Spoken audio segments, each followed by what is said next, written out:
Anybody who knows me knows who that dog is. But this is the monument set up to George Armstrong Custer.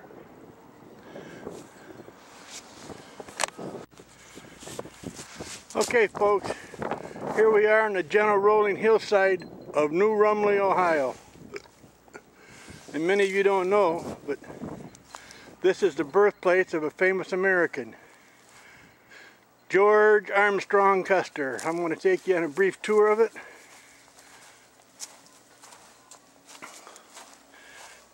This is a monument set up to honor him. He was a hero of the Civil War, and with the Indians, I guess that's depends on who you want to acknowledge. This is in Harrison County, Ohio, about 15 miles south of Carrollton, Ohio.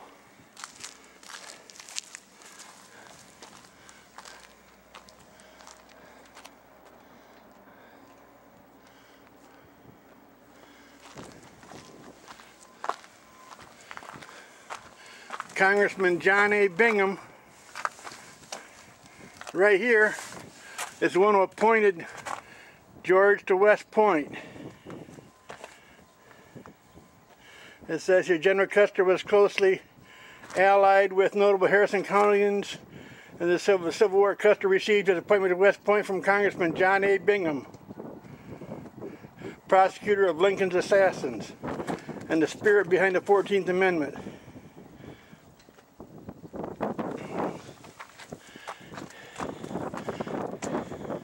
In Custer's early days, this was kind of drawings of what their places down here look like. Cotton Grove, Hopedale Norman School, Ladies Hall.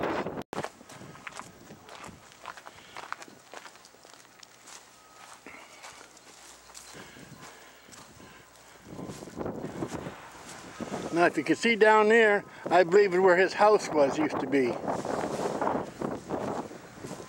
But it says here, General George Armstrong Custer, born in New Rumley, Ohio, December 5th, 1839, killed in a battle with the Indians on the Little Bighorn, Montana, June 25th, 1876.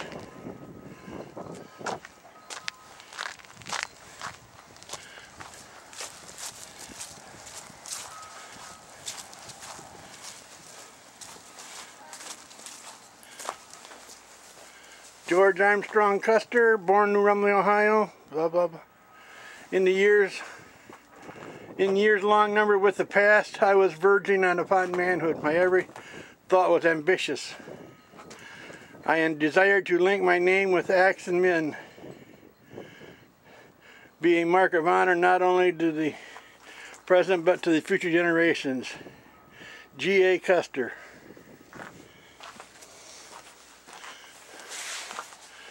Boyhood, some of his boyhood names, Audie.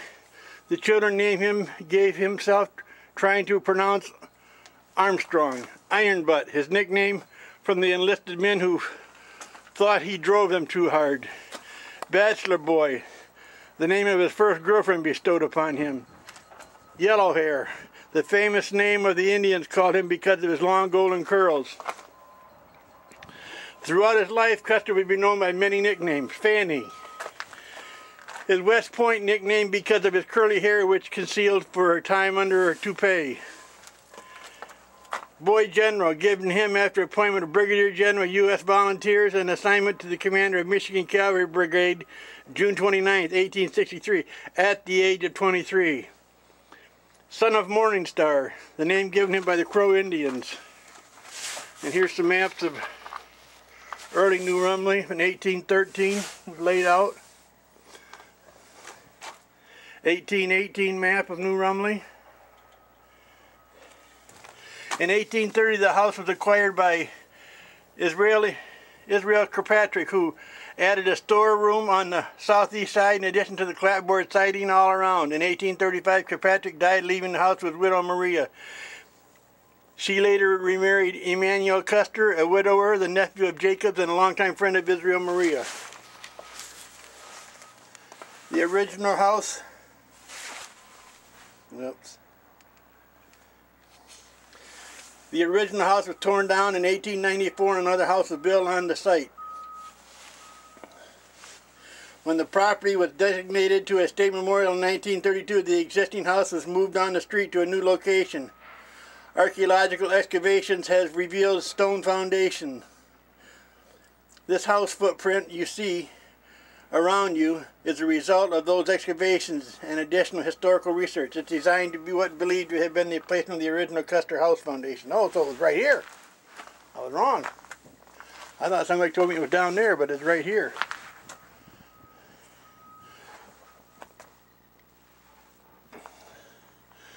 Libby Custer, there's something about Libby. Custer's boyhood, Emmanuel Custer, blacksmith. Maria Ward Kirkpatrick, Custer, housewife. The Custer household lacked discipline and restraint, but abandoned a bond with love that was closely knit between the parents and 10 of their children. Miss Elizabeth B. Custer collection, courtesy of the Little Bighorn Battlefield Monument.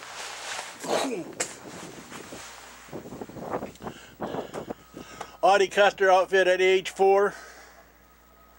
Miss Elizabeth B. Custer collection, courtesy of the Little Bighorn Battlefield National Monument.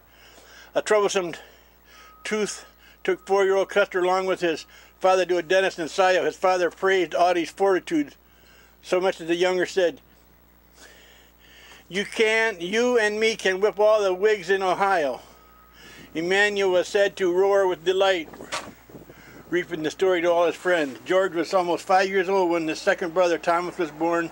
They would be close friends and constant companions, even in death. His brother died to him at Little Bighorn. Custer's fighting spirit, even at an early age.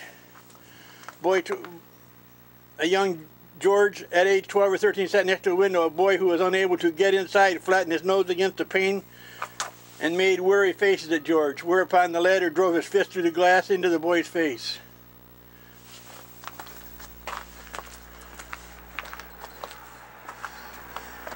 Congressman Bingham,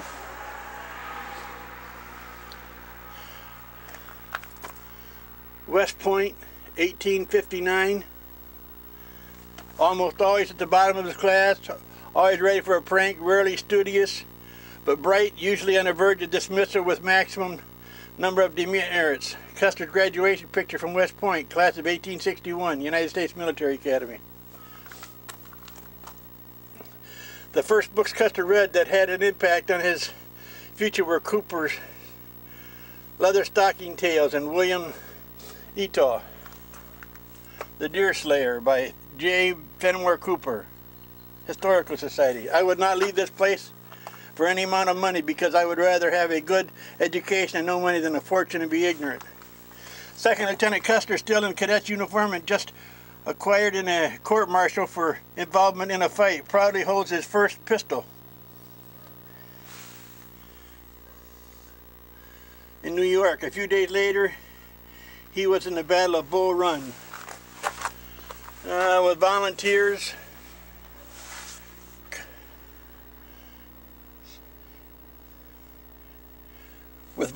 regiments composing most of Union Army generals sought regular Army officers as aid and during reconnaissance to notice General Custer McClellan, commander of the Army of Potomac. As an aide to McClellan, Custer drew the unusual assignment of spying on Confederate lines from a balloon. In 1863, McClellan relieved Captain Custer, joined the staff of General Alfred Pleasonton, cavalry chief of the Army of the Potomac, bold, aggressive, and expert at communicating critical age. Custer impressed Pleasonton as a young officer of high potential. Pleasonton nominated 3 young regular Army officers for high rank in the volunteer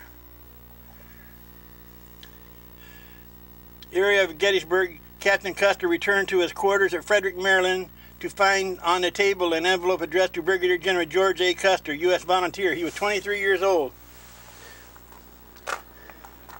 General Custer donned a heavily braided black velveteen uniform with scarlet neck, scarf, and affected shoulders, length, blonde hair.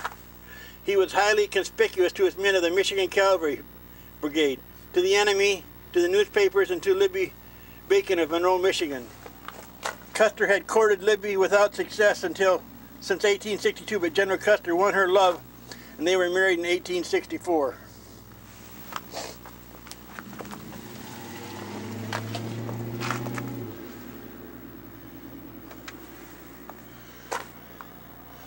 Major General Philip Sheridan,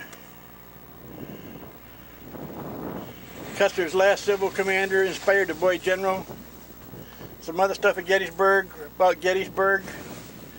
General Sheridan and their proteges, Forsyth, Merritt, Devon, and Custer. General Custer and his brother Lieutenant Tom Custer. Now if you look right here, I'm going to show a close-up of this. This is kind of nasty.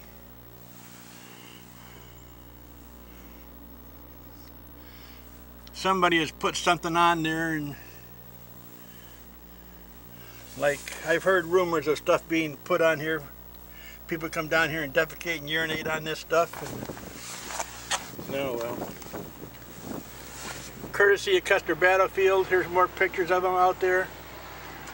In the early 1866, Major Custer was mustered out of the U.S. Volunteers and reverted to a regular Army captain. When Congress expanded the regular Army in 1866, however, Custer received a higher grade in one of the new cavalry regiments, the 7th, for 10 years, while the regiment's colonels remained on detached service. Lieutenant Colonel Custer commanded the 7th Cavalry. There's Chief Santana. Among Custer's bitterest adversaries was the Kiowa Chief Santana. Although now boy general turned Indian fighter, the 7th Command found much to admire in Indian culture. At the Battle of Washita in November 1868, Custer launched a dawn attack on the sleeping winter camp of Cheyenne Chief Black Kettle. After 2 years of reconstruction in the South, Custer and his regiment returned to the West, 1873. This time the Dakota Territory was headquartered at Fort Abraham Lincoln near Bismarck. He began his second tour of frontier duty by here officers and ladies posed on the steps of the commanding officer quarters. Custer stands at the extreme left.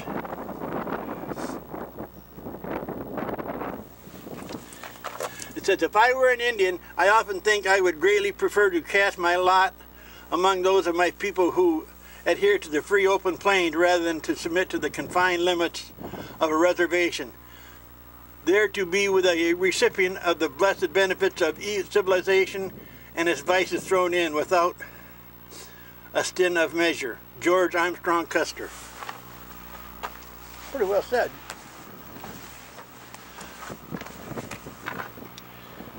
Fame on the plains. I'm just going to briefly go through some of this stuff. Custer's magazine articles, he wrote books, articles for papers. General Sheridan assigned Custer to escort a Russian Grand Duke on a buffalo hunt. There's an elk Custer killed.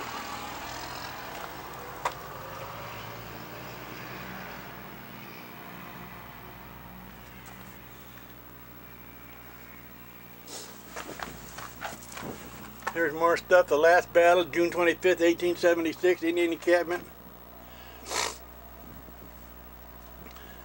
In mid-June, with the grass greening, many agency Indians moved west to join their free-roaming kin. The village more than doubled from 400 lodges to 1,000. By June 25th, their teepees formed 6 separate tribal circles extending 3 miles down the Bighorn Valley.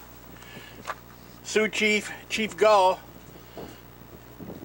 contained about 7,000 people, mustering about 2,000 warriors. The fighting men followed many chiefs. These two most prominent were Gall and Crazy Horse in warfare. However, chiefs did not command, they led by example or not.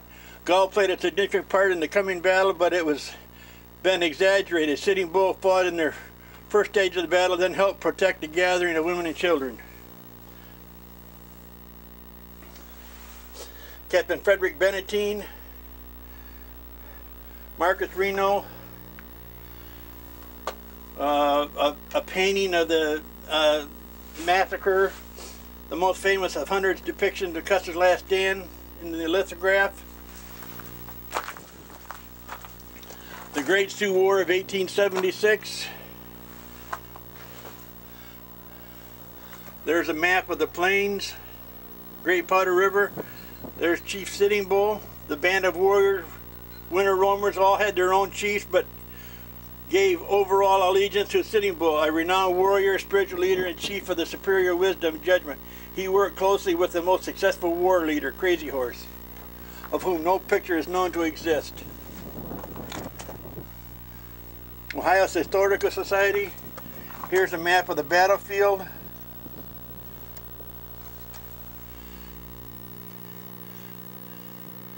Custer and the 7th Cavalry.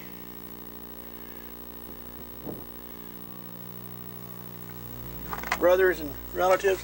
Okay, here's some nice stuff. Some Indian paintings of the battle.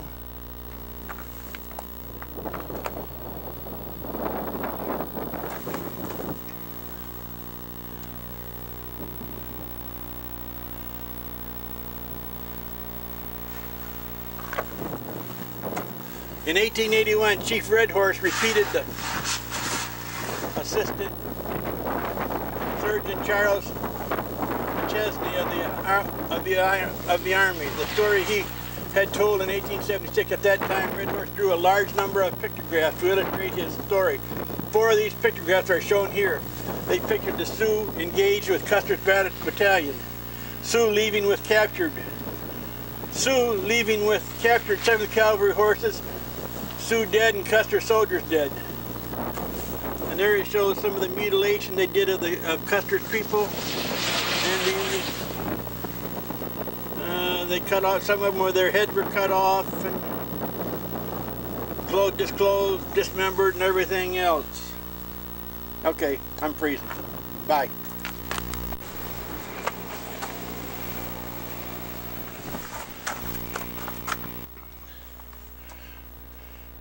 Maria Ward Kirkpatrick, Sammy Adams, no pictures, George Armstrong Custer, Nevin Johnson and wife, Elizabeth V. Custer,